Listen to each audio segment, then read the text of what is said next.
Well, good afternoon, everyone, and happy 2022. I'm so excited that everyone has taken a little bit of time this afternoon to be with us for the first Greater Cincinnati Safety Council meeting for the new year in 2022. The goal of our meeting today is to introduce our members and guests to solutions and information that will enhance or maybe even start the safety culture at your organization. And I know when we think of safety, we quite often think of compliance and OSHA and physical safety, but I'm really excited about our topic today because mental health and wellness is absolutely a part of safety in the workplace. We're going to receive important information and updates from Ohio BWC and hear from our keynote speakers today, Mary Kay Pierce and Annabelle Kaufman, who are with NAMI of Richland County, and NAMI stands for the National Alliance on Mental Illness. They're going to cover mental health and wellness in the workplace, which I think in our ever-changing times of COVID and Omicron and remote work and remote school, today's topic is exceptionally timely. I'm Beth McNeil, Senior Director of Sales and Engagement at the Cincinnati USA Regional Chamber, and I will serve as your host and really happy that you're with us today. We're going to start our meeting off with a brief 15 minutes of networking just to get us thinking about today's meeting topic. So please make sure that you have your name displayed on your screen, and we'll briefly go into our breakout rooms just for a quick chat to get us thinking about our topic of mental health and wellness. And I ask that all of our steering committee members, please put a hashtag in front of your name as we always do, so we can get sprinkled throughout all the different breakout rooms that we'll be in today. So to get our discussion started, we have two questions to get us thinking about what we're going to cover. Number one, in our breakout session, let's discuss what does mental health and wellness mean to you? Second question to cover, you can do either or both if time permits. Second question is, what do you think is the biggest barrier to seeking mental health support? Both great questions to get us started in our discussion. And when we return from networking, please keep your microphones muted as we usually do, but we have a little twist in today's meeting. Today, our speakers would like an interactive discussion as a part of their presentation, because they are going to ask questions, look for feedback. You can either unmute yourself when asked, or you can use the chat function, whichever is easier for you. If you've joined us by phone or need to sign off sooner, you can definitely view the full webinar posted at the Greater Cincinnati Safety Council's website within the next several days. I do want to make one housekeeping announcement, if you will. I've had a couple people share that they are not receiving our monthly flyers for our monthly meeting. If you are not receiving emails for any reason, please go to the Greater Cincinnati Safety Council's website page, which you see listed, and you can click on the calendar of monthly meetings, and we have all of our meetings through June open for registration. So if you're waiting for an email to find out what our topic and our speakers are, everything is listed on the website. But if you would like to receive an email, which I'm hoping everyone does, please email me at gcsc@cincinnati-chamber.com. That's gcsc@cincinnati-chamber.com. And I will throw that into the chat if anybody's looking to get that email address. Let me know if you're not receiving our emails. So quick look at our agenda for the day and what we're going to cover. And I'd also like to recognize our fellow Safety Council members who may be joining us. If you're joining us from another Safety Council across the state, we'd love for you to unmute yourself and we can welcome you. Also, I'd like to recognize our 11 steering committee members who are listed, who should be listed right here on our next slide. These are the folks, your fellow Safety Council members who are actively working every month to make sure that our Safety Council is growing to be one of the best across Ohio. So thank you to all of our steering committee members for all of your service and work for our council.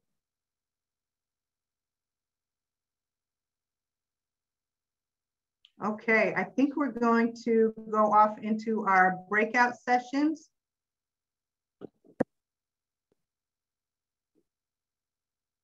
And again, here are our questions. We will see you after our networking.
Hopefully everyone had great discussions in your breakout room.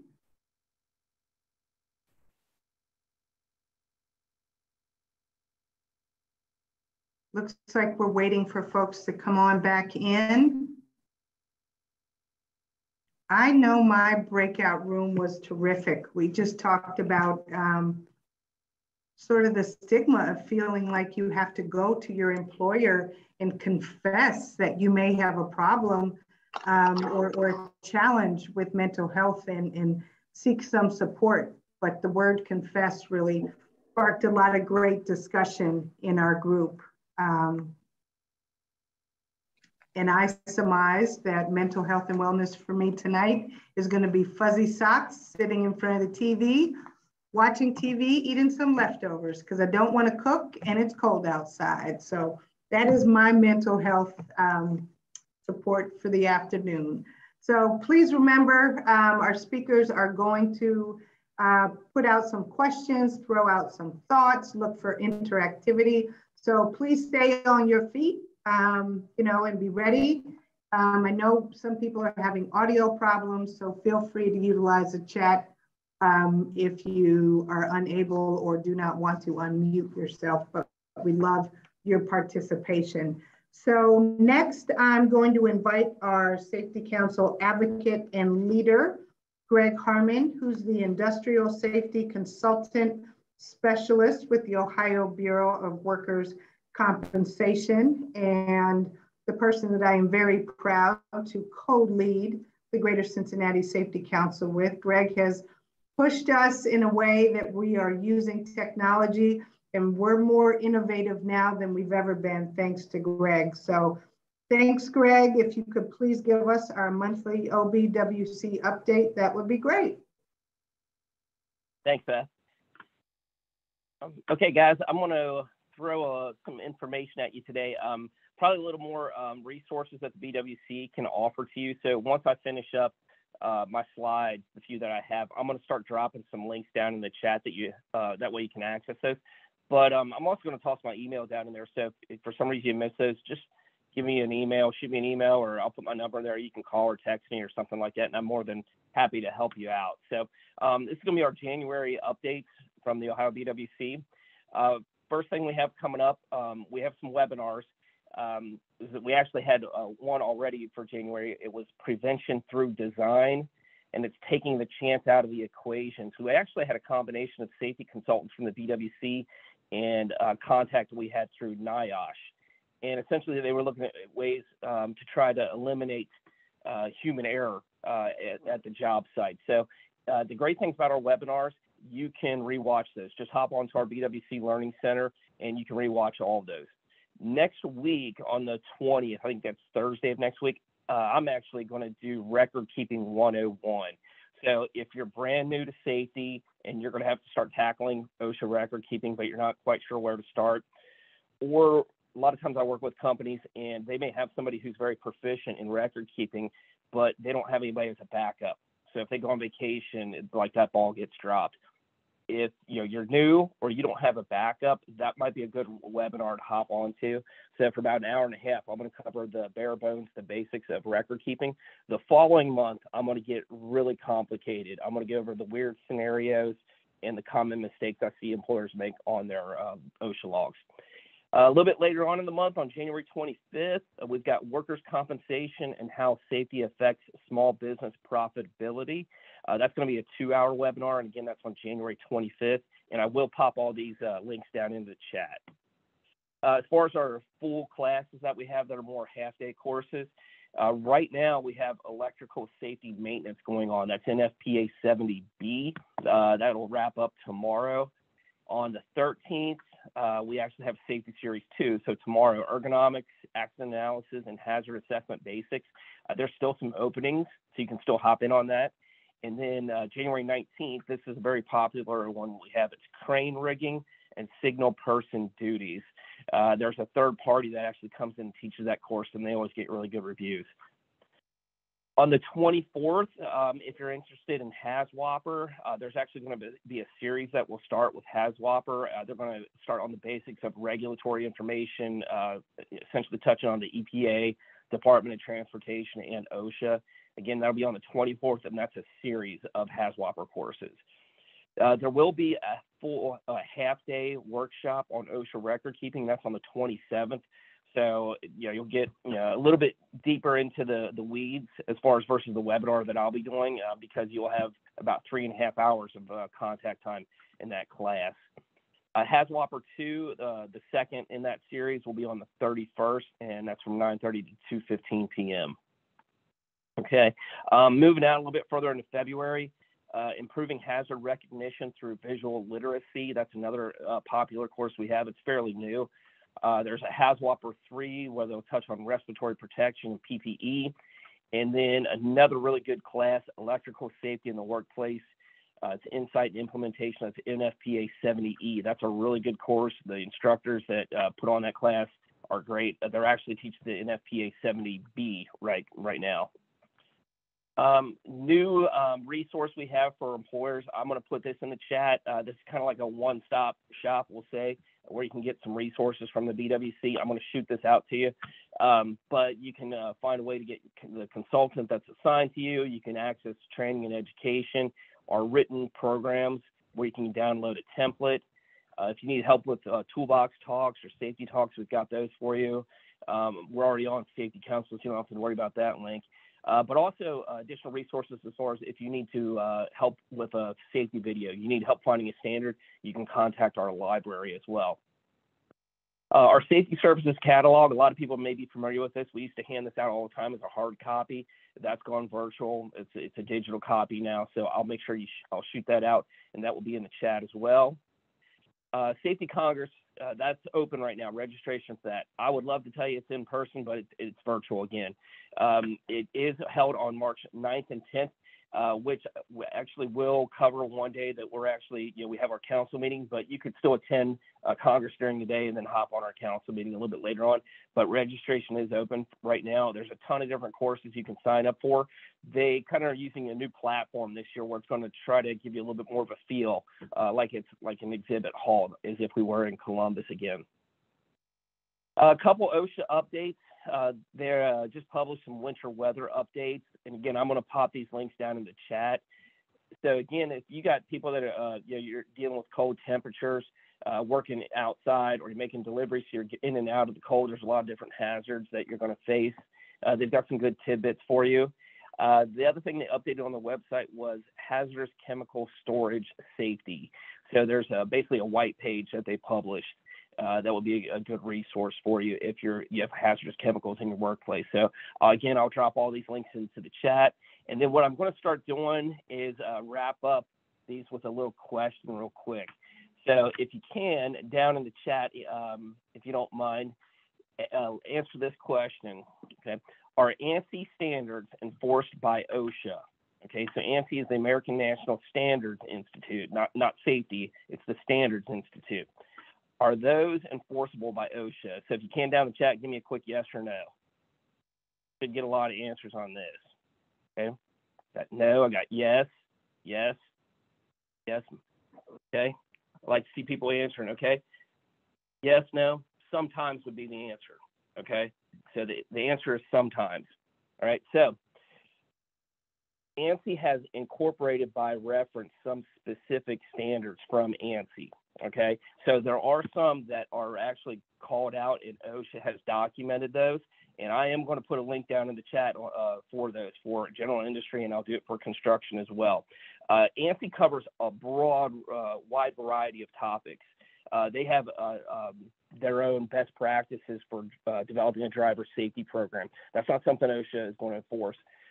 They could enforce certain elements through the general industry clause, and then there are some specifics that they will enforce as well. So I'm going to drop those links down into the chat if you kind of want to dig into that a little bit more. It'll take some time to come through it, but I'll drop those links down in the chat. So the true answer is sometimes they enforce them as a matter of practice. There are certain other ones, ANSI standards, that are more guidance and best practices. So those were my updates for the month. Before I hand it off, though, I kind of wanted to piggyback on what Beth mentioned a little bit earlier on. All of our Safety Council meetings are being recorded. They're posted on the website. So if you know somebody who was supposed to be on, they couldn't quite make it, or maybe we cover some good information that you think might be beneficial for other team members, hop onto the website and you can watch a replay of these. The other thing is that website is where we continue to try to update information. Sometimes the BWC will float information over, and it'll be posted, but that is where the chamber updates our calendar of meetings. If you want to see what's coming up. The other thing is, like Beth mentioned before, if that's where you're going to sign up to register for our courses or our meetings. But if you're not getting the emails, you should be able to access it through that website, but then you can also email the gcsc@cincinnati-chamber.com to make sure you're getting those emails. And then you can always email me as well, and I'll try to help you out in any way that I can. So next, I'm going to invite a fellow steering committee member and my boss, Tim Clark from the Ohio BWC, to introduce our keynote speaker for the day. Thanks.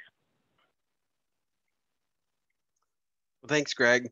And good afternoon, everyone. I am Tim Clark. I'm the Loss Prevention Supervisor for BWC's Division of Safety and Hygiene down here in the Metro Cincinnati area. And today I get the pleasure of introducing our guest speakers. Mary Kay Pierce is the Executive Director and co-founder of the National Alliance on Mental Illness of Richland County. She graduated from the University of Akron with a bachelor's in nursing. After graduation, she worked at Mansfield General Hospital until her first child was born. And then from 1990 until 1996, she worked as charge nurse for Raintree 1 of Richland New Hope's residential facilities in Mansfield. Having always had a passion for mental health, in July 2001, she became co-founder and executive director of NAMI in Richland County. Mary Kay has worked over 20 years in the mental health field, educating and advocating for families living with mental health concerns. She has been the crisis intervention team coordinator for first responders in Richland County since 2004. In 2007, she was given the Healthcare Consumer Advocacy Award by the Ohio Society for Healthcare Consumer Advocacy. Mary Kay and her husband, Mark, live in Mansfield and have 4 children and 10 grandchildren. I'm sure things are very busy at their house a lot. Our other speaker today is Annabelle Kaufman. She is the Associate Director of NAMI for Richland County. Annabelle graduated with her bachelor's in psychology from The Ohio State University in 2015 and has been working actively in the field since graduation. Her passion for mental health stems from a desire to close the gaps in mental health treatment, decrease stigma and discrimination, and provide education and resources. All the work she does echoes the message, you are not alone. There's help and there's hope. Annabelle's passion specifically lies with the mental health struggles of adolescents and young adults. She has focused her work on starting a NAMI on campus at the local college universities and has been successful in creating and continuing this group, which has been active since 2020. Other positions in the mental health field held by Annabelle include a position at Catalyst Life Services, a volunteer position on the mental health team at Crossroads Church, and co-founder of a fostering family ministry. So without further ado, I'll turn things over to Mary Kay and Annabelle.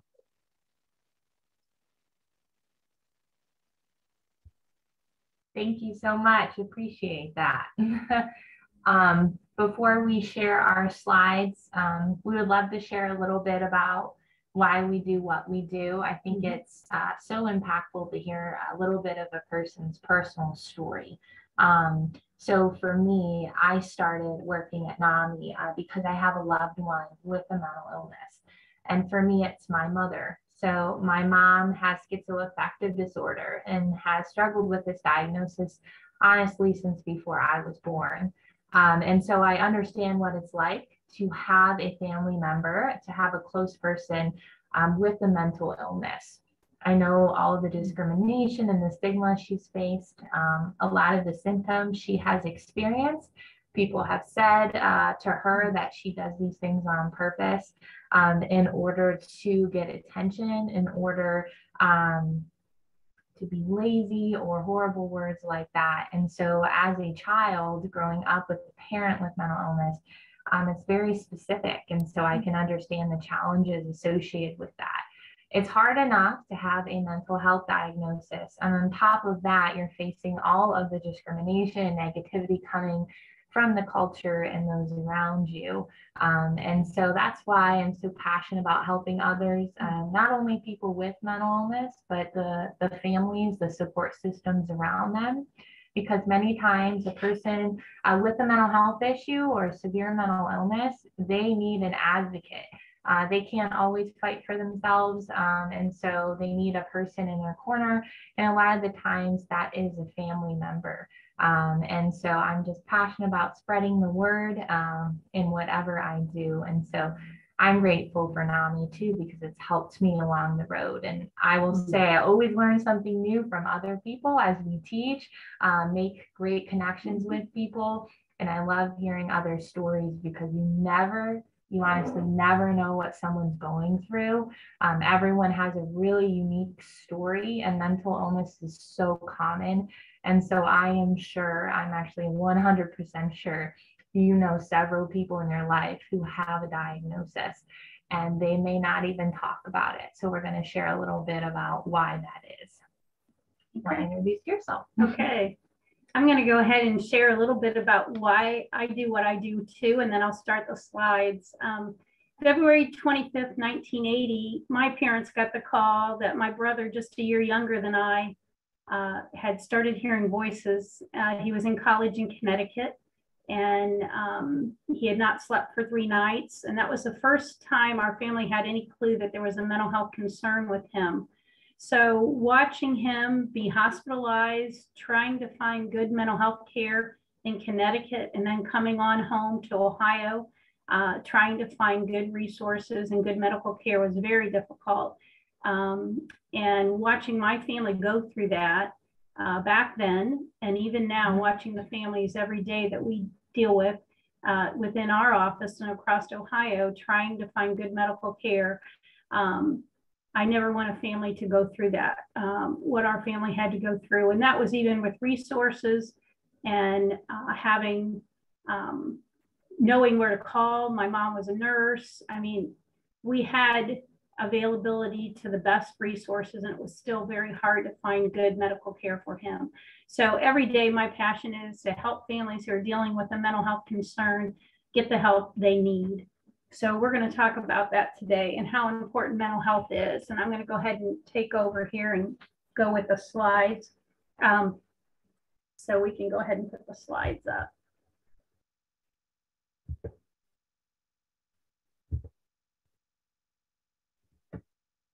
So NAMI actually is the National Alliance on Mental Illness, is what it stands for. And it's actually a national organization, and I'll talk a little bit more about our local resources later in the slides, but NAMIs are clear across the nation. We're made up of family members like Annabelle and myself who have a first-degree relative with a mental health concern. We either are siblings like myself, we have a parent with a mental health issue, we have a child with a mental health issue, or we have a spouse with a mental health issue, and come together to help one another. So primarily we are family members here, although anyone who wants to know more and understand about mental illness can become a part of NAMI, in their own county, and when they join in their own county, they become automatically members of NAMI Ohio and NAMI National. So we can connect people anywhere in the country that are having a mental health issue.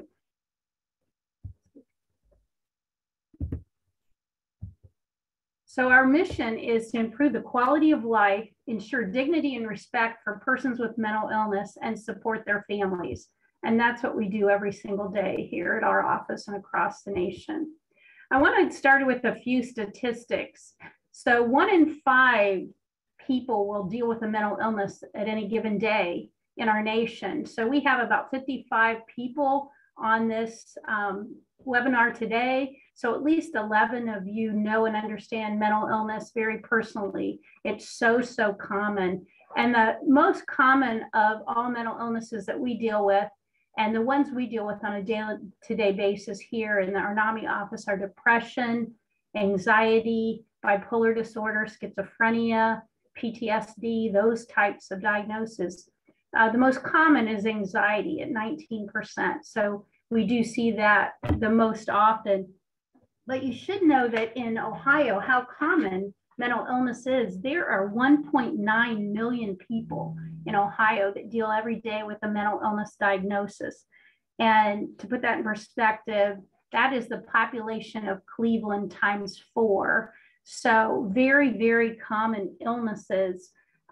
In fact, also during this pandemic, we know that over 50%, and I'd say it would be even higher, have realized that the pandemic has overall affected their mental health. And I know you've seen that on a day-to-day basis too with yourself and your family. So very, very common illnesses.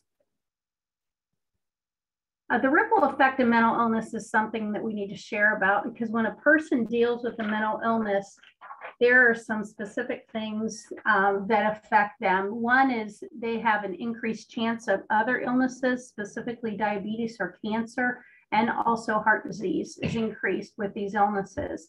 They also have an increased chance of having a substance abuse disorder. Many people will turn to substance abuse before they'll admit there might be anything wrong going on, especially with their brain. So it can be a very scary time for people. And the ripple effect of mental illness that goes out to the family. So if you're dealing with someone with a mental health issue, many times family members become caregivers, and many, many hours can be dedicated to helping a loved one work through trying to figure out what's going on with them and getting the correct treatment for themselves. And it doesn't just ripple through the person and the family, it ripples out to the community. Severe mental illness affects the homelessness in your community. And they say up to 30% actually now the people who are considered homeless have a mental illness diagnosis, usually untreated. So it affects your community. And it affects the jails. Over 37% of the people who are admitted to a jail have a mental health component or mental illness diagnosis left untreated. That can happen. And then our emergency rooms also there's an increased amount of people coming through our emergency rooms with a mental illness diagnosis. And worldwide, the thing that is so incredible to realize is that 3 of the 10 leading disabilities worldwide, not Ohio-wide, not US-wide, but worldwide, 3 of the 10 leading disabilities fall in the area of mental illness, with depression, schizophrenia, and bipolar disorders, those diagnoses as being in the top 10. So the effects of depression and the economics of these illnesses, the depression and anxiety disorders alone cost globally $1 trillion a year if left untreated. So if we, again, can get these illnesses treated and know the signs and symptoms early on, we can definitely help our families and our community and our world, and also, of course, the person.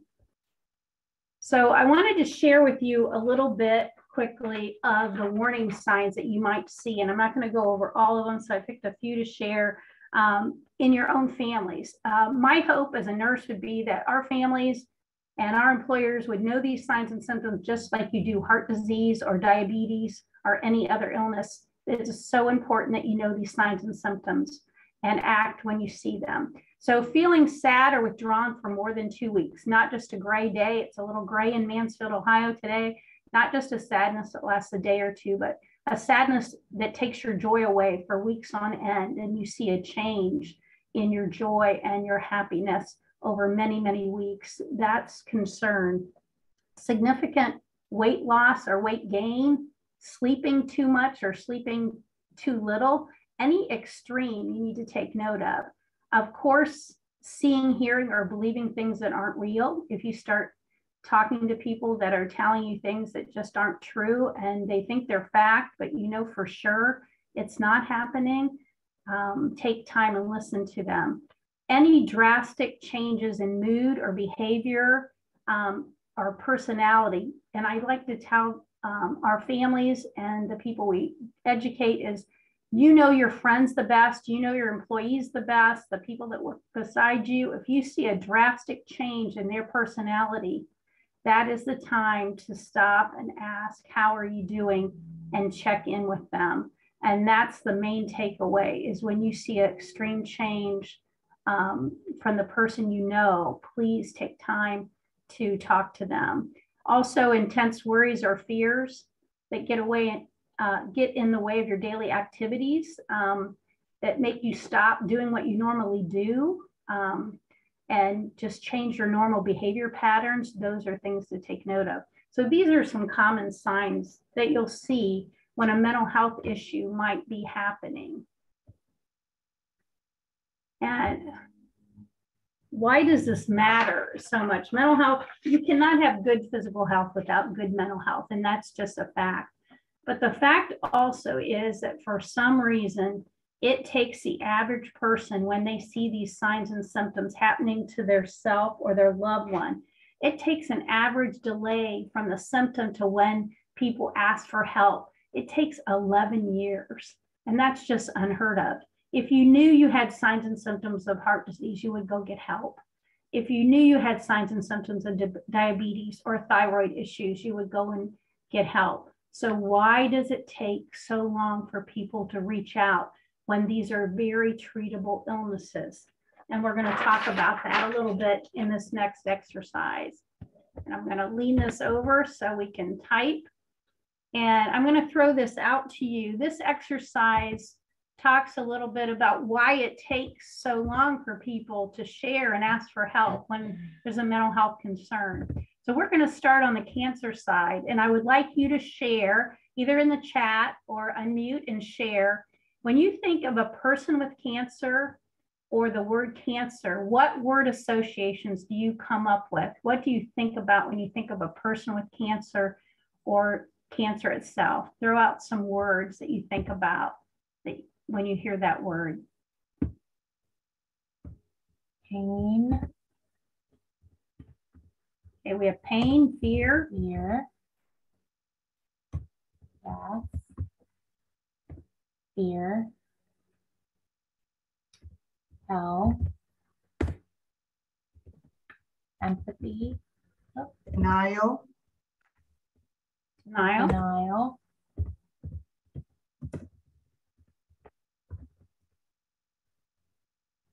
Well, try and keep up with it all. We have treatment,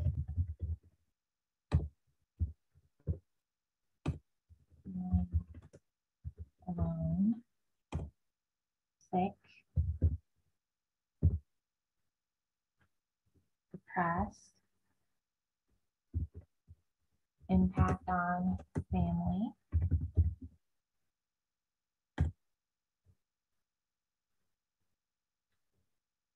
Numb. how does the community react to persons with cancer?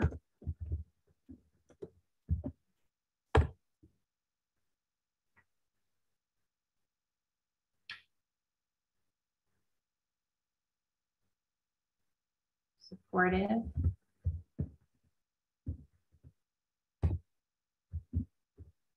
Sympathetic.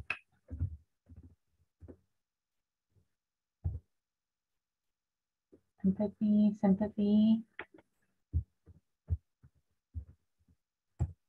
Anything specific that people might do for someone with cancer?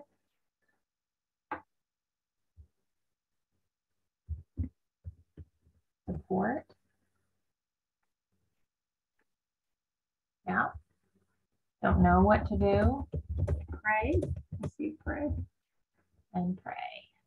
Okay, that's probably enough. I don't know that I can fit too much more in. Offer to help with chores and groceries. All right, that'll be the last one for that one then. Can you guys see as I'm typing on the screen? Yes. Okay, I good. can see. Okay, great. I see get groceries. Okay. Okay. So on the other side, what words come to mind when you think of a person with mental illness or how society responds to families with mental illness? What do you think? What words come to mind, good or bad? lonely, Weak. shame, pity, embarrassment, crazy, difficult,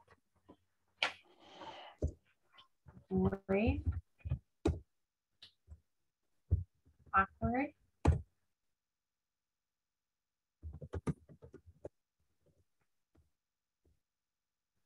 unstable, isolation,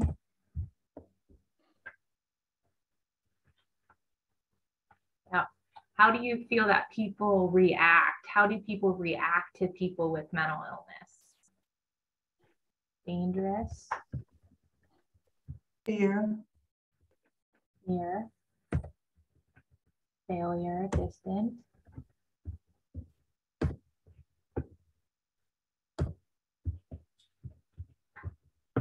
judgmental, void,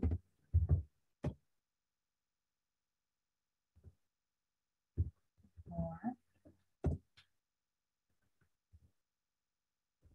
Okay, I think that's good. Yeah. Great. What are the differences between the two lists? What are the differences between the two lists do you see?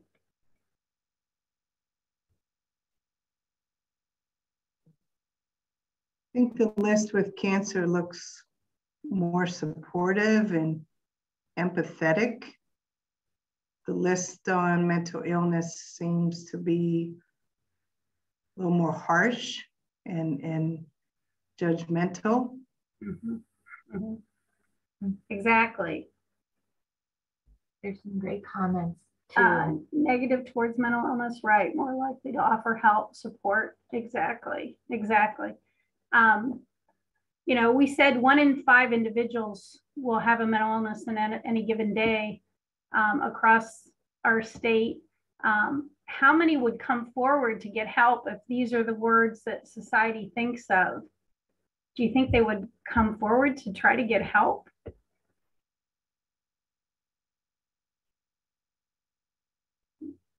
Yeah.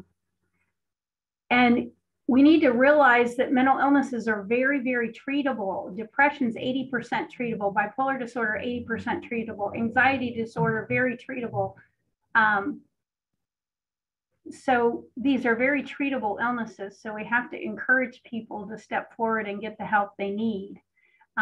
Yet there's only one other illness in my nursing career that held these types of words that might hold shame to them or stigma to a diagnosis. There was a diagnosis that we were triple gloving in 1980.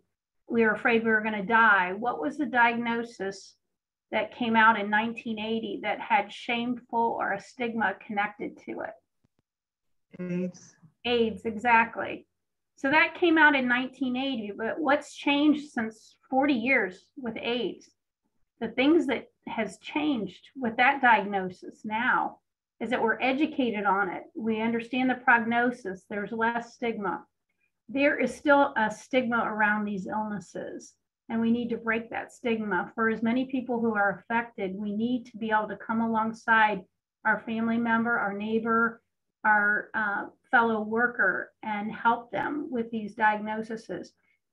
One of the things I share is, does one of you have a child, a teenager? Any of you have a teenager? Just put their name in the chat. Give me one name of a teenager if you're a parent. Okay, I see Sarah. I'll pick Sarah. Say Sarah's 17 years old and she broke her leg playing soccer this week. And you had to take her to the hospital there in Cincinnati and she had to have surgery. Who would you tell that Sarah was in the hospital? Just put it in the chat. Who would you share that she was in the hospital and going to have surgery? What support people would you tell? Family, church, work, your boss? Okay. So say Sarah God forbid, you found her in the garage this weekend trying to lose her life to suicide, and you had to take her to the ER in Hamilton County, to the hospital there, and you, mom, had to wheel her up to the psychiatric floor, the behavioral health unit, which is called now, and you heard the door locked behind her because she had tried to lose her life to suicide. Who would you tell that your 17-year-old was hospitalized? What'd they say? What? How sad this? Anybody? Would you be able to tell anybody? Only husband, friends? Oh, trusted friends. Okay. Yeah. Ask for an unspoken request at church, right? Right. Grandparents. Yeah, it's very isolating for these families who are dealing with mental health issues. And we have to realize that too. It probably wouldn't be a prayer request on Sunday morning, yet there's been many times I've sat in my church knowing the family next to me is really hurting, but they wouldn't share it with anybody. And I couldn't share because of HIPAA. But we need to be able to reach out and share to people when we're going through this and get the support we need. Because again, these are very treatable illnesses.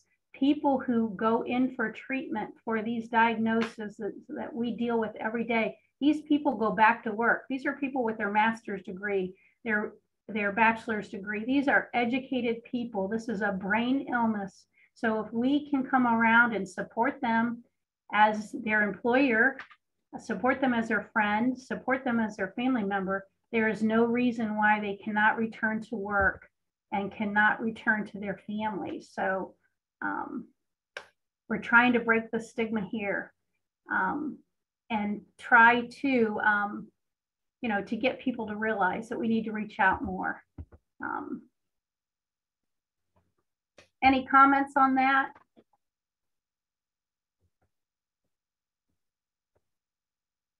Again, very treatable illnesses.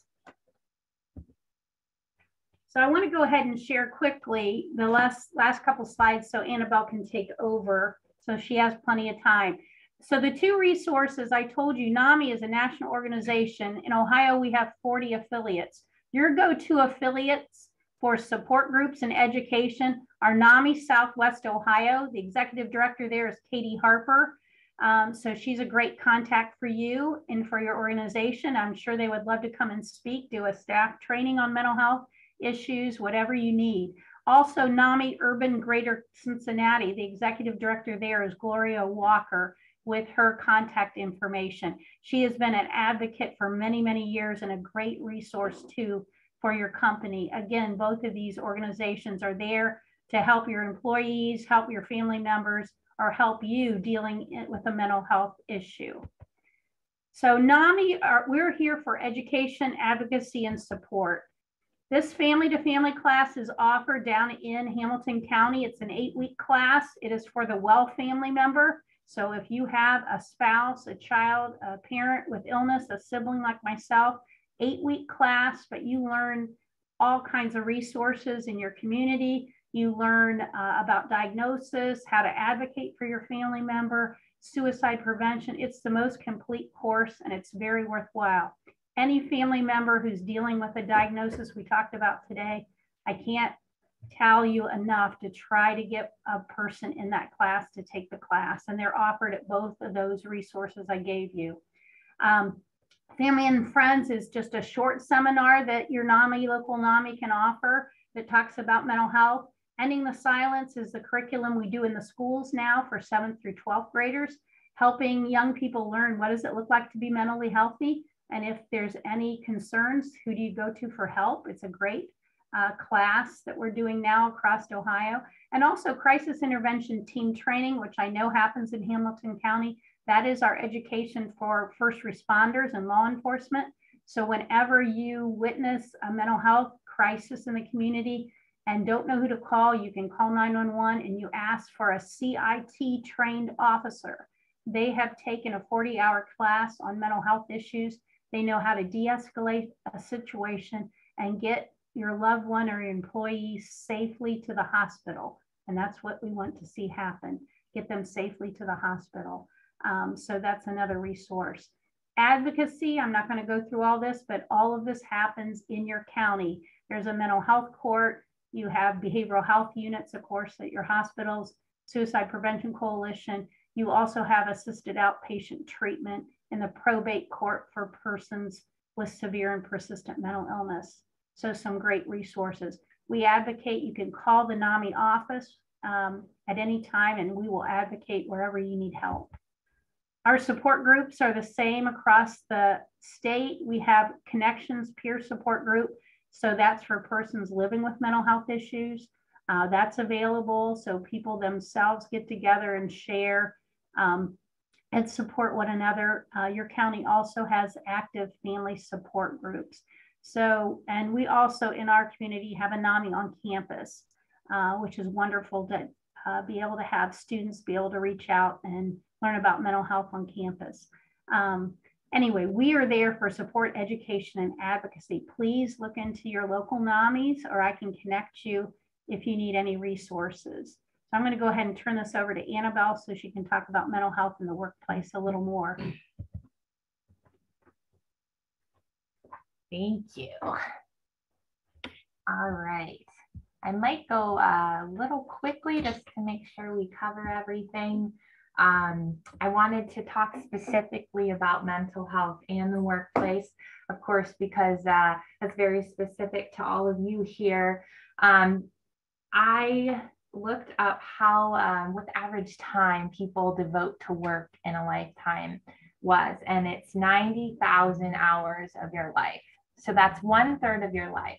So when we're talking about mental health, we're talking about, yes, mental health with your family, with your friends and personally, but we also want to make sure that there's a good mental health culture at work. That's 1/3 of our life. So we really need to make sure that we have that culture at our workplace that's supportive and understanding of what a mental health diagnosis is, and also a work culture that knows where to point people, what the resources are in our community. So this is a study that was done by Qualtrics in 2019, and there's also recent data after this was done. But this is so interesting because it's specific to work. So it's mental health at work. And they went around and asked how many people at work had signs and symptoms of a mental health concern. And an overwhelming 60% experienced symptoms of a mental health condition in the past year.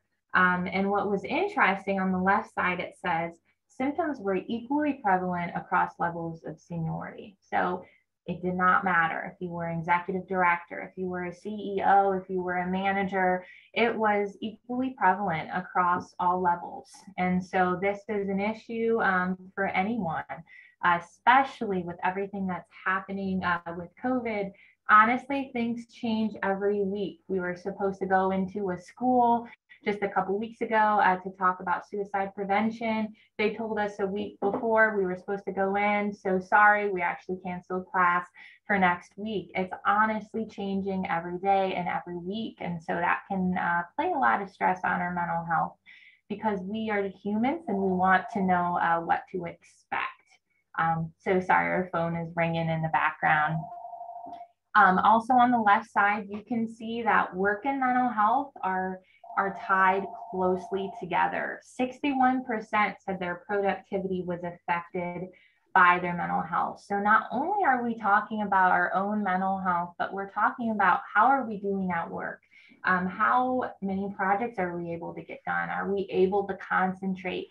Do we feel fulfilled at our work? When someone struggles with mental health, it's very hard to concentrate, to get things done. And so we need to be aware of that as well. 37% said that their work environment contributed to their symptoms. So we need to ask ourselves if our work culture is contributing to toxicity and anxiety, or is it making employees feel fulfilled and valued? So every place, every work is going to have stress. Stress in and of itself is not a bad thing. We actually are supposed to have some stress in our life, but there's two different kinds of stress. So there's de-stress, which is a bad sort of stress, a stress that we feel overwhelmed, that we aren't supported, that we don't have the tools in order to get things done. Eustress is a good sort of stress that actually makes us feel motivated, that gives us a challenge that we can step up to and accomplish things. And so not all stress means that we are going to start struggling with our mental health, but we just need to be aware of our work culture. Are we contributing to this de-stress, or are we actually making people feel fulfilled and confident in having that eustress? And so over on the right side, you can see that employees are very afraid to talk about mental illness. Many people, like Beth had mentioned, may say that we have to come forth and disclose a secret, and we feel like there might be consequences to telling our employers that we are struggling with our mental health. Some people feel that if they disclose that, there may be repercussions, that they could be fired, that they're treated differently. And that's a horrible thing to have to deal with that on top of having mental health symptoms. So 60% of the people in this study said they never talked to anyone at work about their mental health, and that they were least comfortable talking to HR and senior leadership, which are the people they should be talking to, because those are the people that hopefully are trained and know the resources in the community. It actually showed that employees are a lot more likely to help fellow coworkers than they are to seek treatment for themselves. And so we see, based on this study, there's definitely some issues in the United States in the workplace culture that we need to start taking steps in order to overcome these barriers. This slide, I won't go over everything. The biggest thing is that big 86% on the left side, that many people, majority of people, it's important to them that the company support mental health, that the company is trained, that they have clear information about resources, and that it's an open culture to talk about mental health at work. It also showed that millennials and Gen Zers, which is the majority of our workforce now, a lot of them left because of their mental health. And you have to ask yourself if they would have left, if they would have had the support and known the resources. It's hard to know that, but those are steps that we can start taking. That specifically with these new generations, it's very important for them to know these resources and know that they can talk about their mental health symptoms. And then on the right side, you can see that specifically LGBTQ and Black and Latinx respondents, they were also more likely to struggle with mental health as well. And so we just need to be aware of the diversity that we have in our workplace and the signs and symptoms to look out for if someone is struggling with their mental health. And so seeing all of that, we can see that the majority of people do struggle with mental health symptoms, and that based on this big long paragraph, that 42% of respondents after COVID in 2020 said that their mental health declined.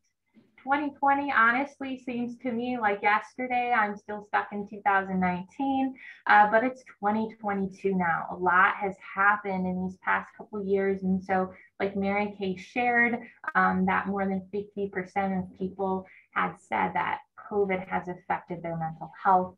And I would agree with her that I think that's even higher. People just aren't as willing to share that. And so the last statistic that I wanted to share, which is very mind-opening, that 200 million workdays are lost due to mental health conditions. That's $16.8 billion in employee productivity.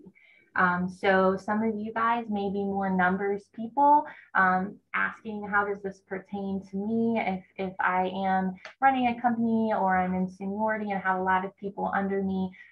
It definitely impacts not only the United States, but the world, that this depression actually is the leading cause of disability in the world. And yet almost 60% of employees have never spoken about their mental health status. We just did that stigma exercise. You can see the words associated with the mental health diagnosis. So if I'm coming forward and sharing, I'm struggling, I think that I may have a mental health concern.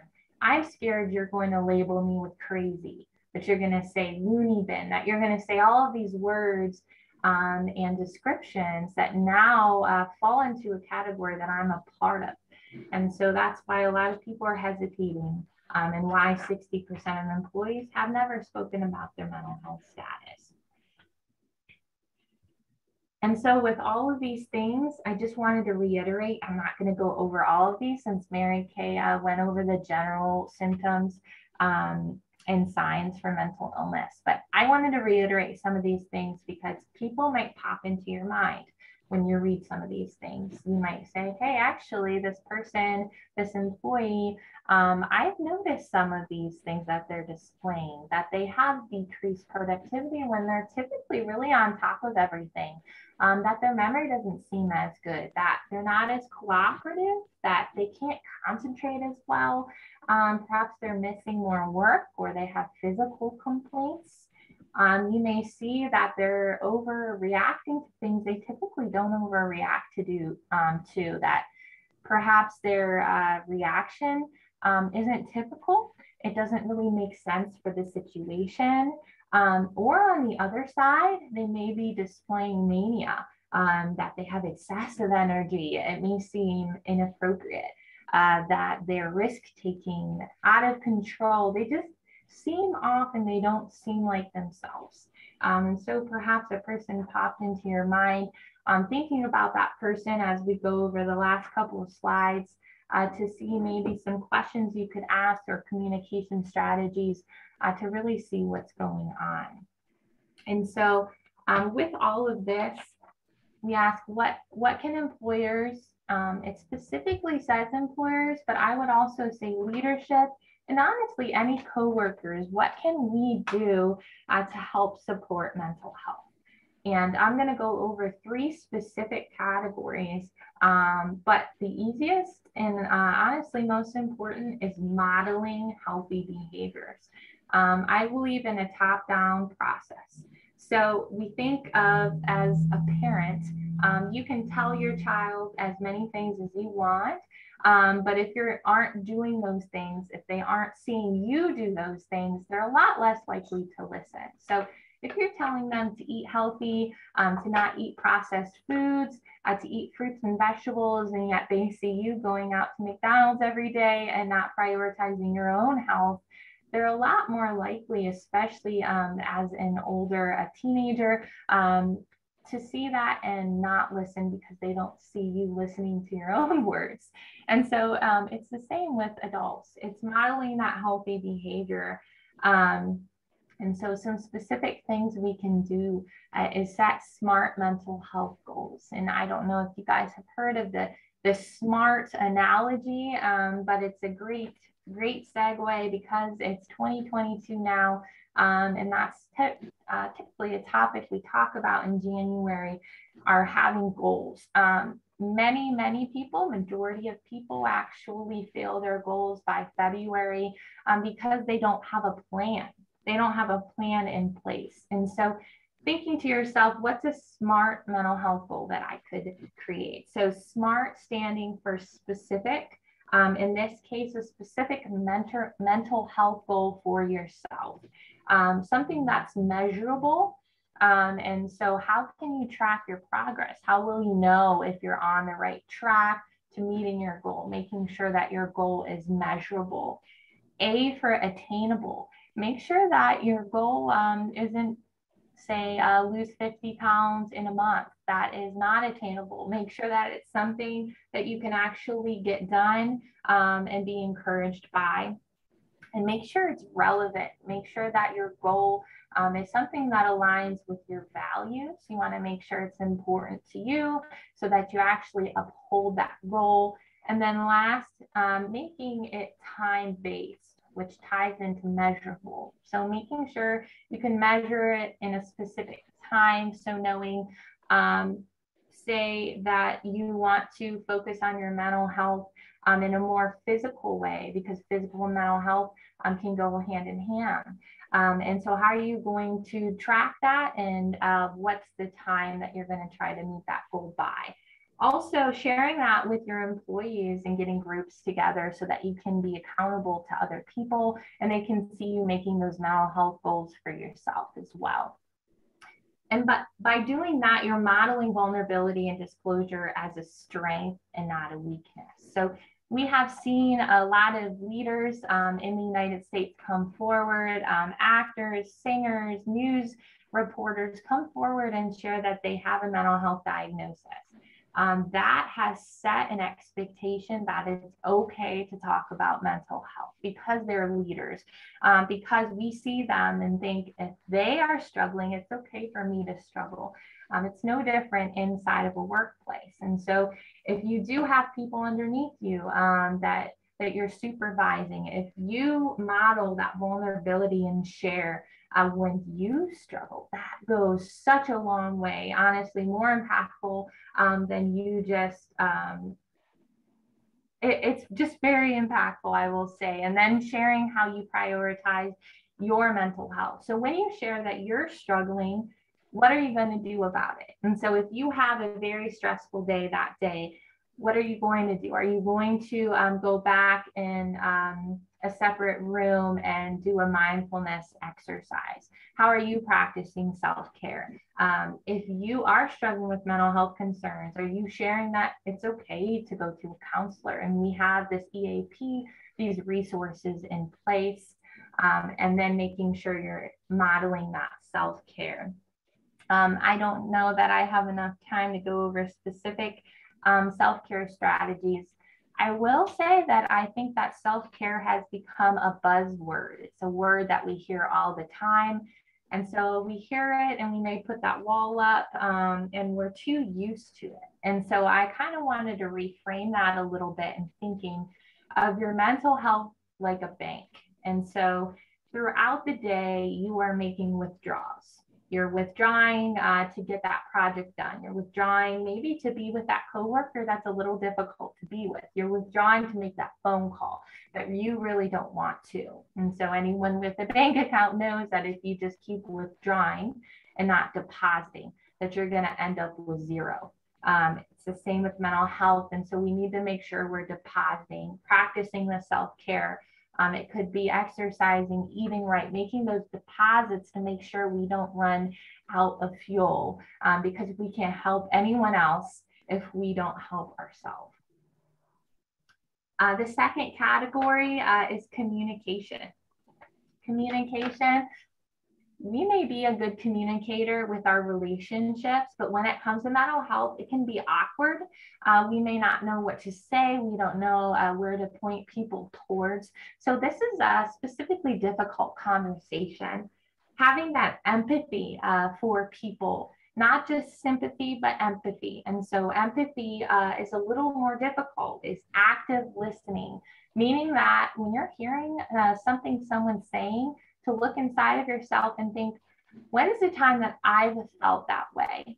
So perhaps you have never experienced that specific thing that they're coming forward and telling you, but the feeling they're feeling, say that it's fear. Think about a time you've felt afraid, and that can really help you connect with them.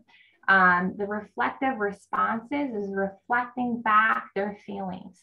And so we teach this in family to family. If someone is experiencing psychosis and they're saying someone is following me, even if no one is, but they think everyone's out to get them, you reflect back the feeling of the statement, even though that may not be true to them, it's their reality. And so I might say, that must be really scary to think there are people out there trying to get you.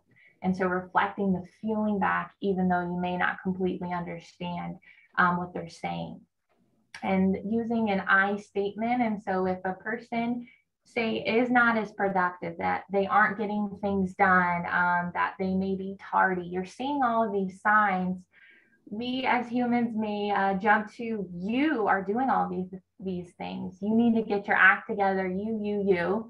And so that person becomes defensive. And so we use you statements. An I statement takes the responsibility. It takes that pressure off the other person. And so it may be like, I see these signs and I want to make sure that everything's okay. I care about you. I want to know more about you and how I can help. And so using those I statements.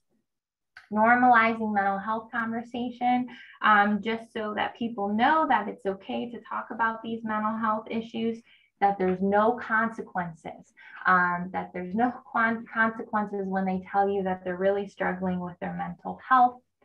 Having scheduled check-ins, that could be really short and simple, a couple minutes checking in every week or every month with a resource, with a mindfulness practice, a self-care strategy, and having clear expectations of what the day will hold, and making sure that people feel valued and appreciated, because people are a lot less likely to leave a workplace when they feel like what they say matters and that they can contribute to the workplace.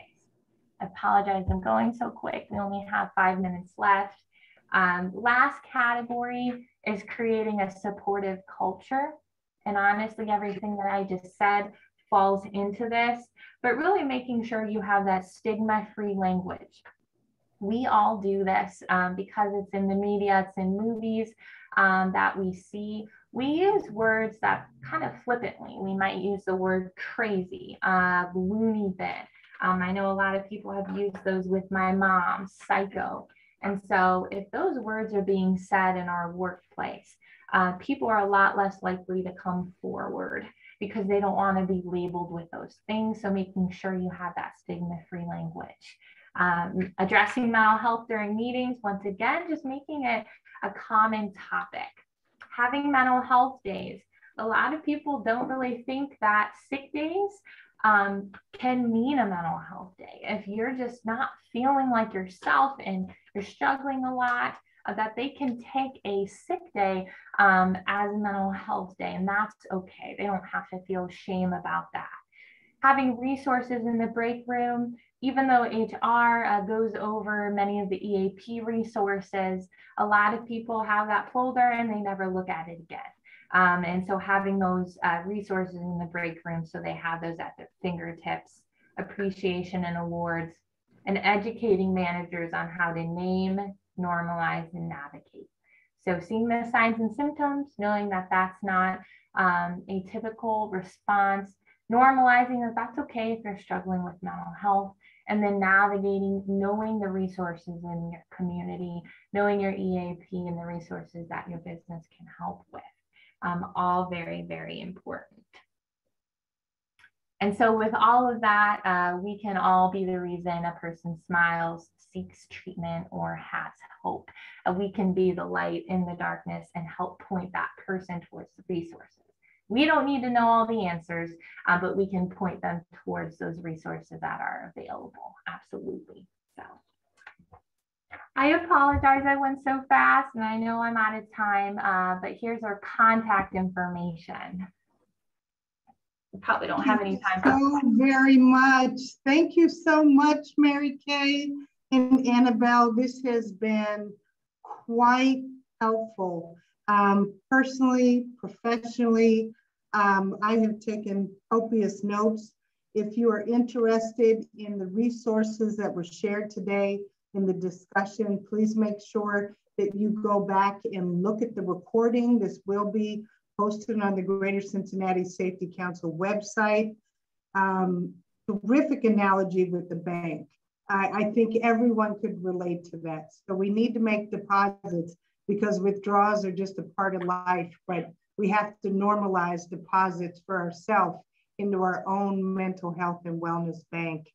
And I hope that people consider reaching out to both Katie Harper and Gloria Walker, who are resources here in our region. And just as important, if you need to call for help, make sure that you're asking for a CIT trained officer.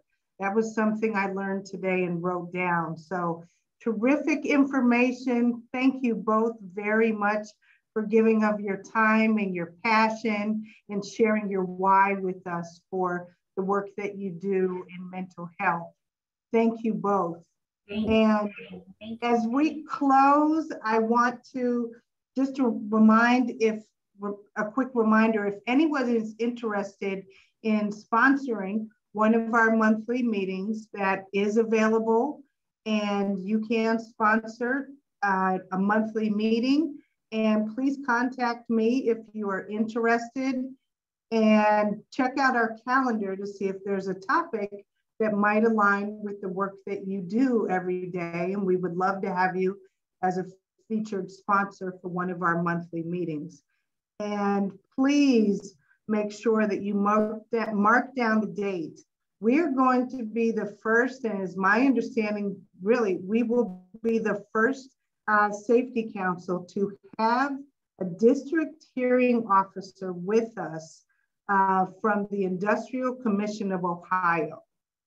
So this is a group that most of you do not ever hope to talk to, but if you have to go through the hearing process for something related to safety in your workplace, you are going to hear from Dana Moskowitz on February 9th, again, 2:30 to 4. Dana is the district hearing officer for the Industrial Commission of Ohio, and she's going to demystify the hearing process for us and have a very interactive discussion. So she is going to answer all of the questions that you may have. So please consider bringing everyone in your safety department, and possibly even legal counsel or risk and mitigation department from your organizations. This is going to be the first time that a discussion like this has happened at a safety council. And we would like to encourage you to bring other coworkers and colleagues and host a watch party. We're going to host them probably virtually so we can be safe and distanced as we move into 2022, but bring as many of your colleagues as possible to our meetings. And again, thank you to the folks who make all of the work that we do here at Greater Cincinnati Safety Council look great every month. Spencer Mapes is our technical producer, and Mitch Wilcox is our creative producer. So thank you for the work that you do, and we look forward to seeing everyone on February 9th. Have a great day. Take care of yourself, practice the self-care we learned today, and be kind and be the reason that someone smiles. Thank you, everyone.